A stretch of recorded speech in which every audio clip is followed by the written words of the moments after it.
Assalamualaikum warahmatullahi wabarakatuh. Perkenalkan, nama saya Reni Ardiani, NIM D03219027, Prodi Manajemen Pendidikan Islam, UIN Sunan Ampel, Surabaya.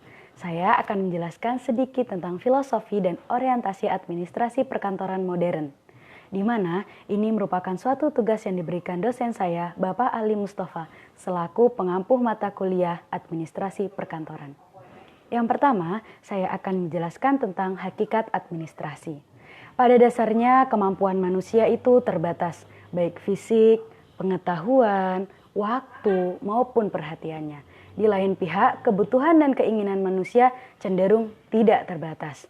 Usaha untuk memenuhi kebutuhan dan mengatasi terbatasannya kemampuan di dalam melakukan pekerjaan, kemudian mendorong manusia untuk berbagai pekerjaan tugas dan tanggung jawab.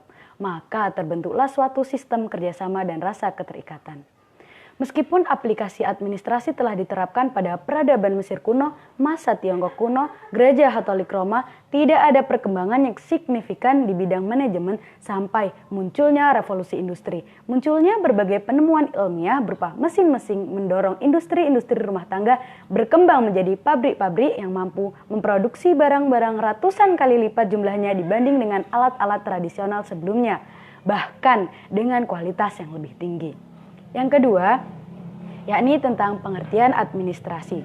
Secara etimologis, administrasi berasal dari bahasa Latin yang terdiri dari kata ad yang berarti intensif dan ministraire yang berarti to serve, artinya melayani. Kata administrasi juga berasal dari bahasa Belanda, yaitu administrati, yang meliputi kegiatan catat-mencatat, surat-menyurat, pembukuan ringan, ketik-mengketik, agenda dan sebagainya yang bersifat teknis ketatausahaan.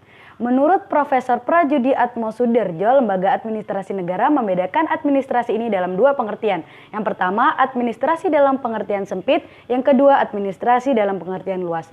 Dalam arti sempit, administrasi adalah kegiatan penyusunan dan pencatatan data dan informasi secara sistematis dengan tujuan menyediakan keterangan bagi pihak yang membutuhkan serta memudahkan memperoleh kembali informasi secara keseluruhan dalam hubungan satu sama lain, atau dengan kata lain disebut tata usaha.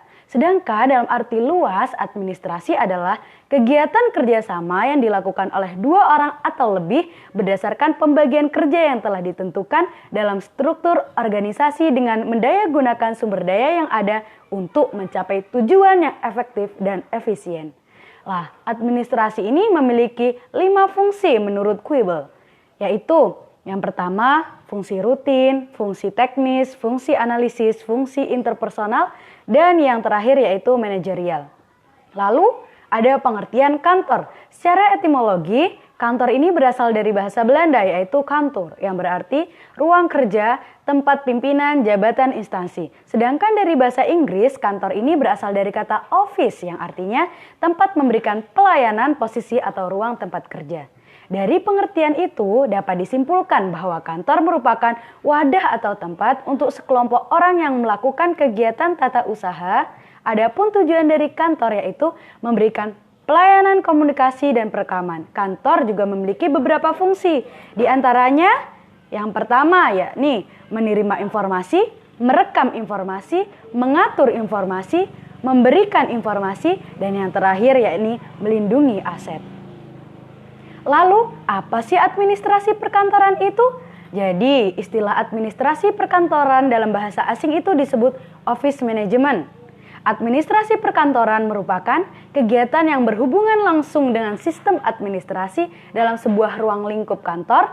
Sistem manajemen dalam sebuah ruang lingkup perkantoran ini salah satu bagian dari manajemen yang memberikan informasi sesuai dengan bidang administrasi yang dibutuhkan untuk menunjang berjalannya suatu kegiatan yang efektif.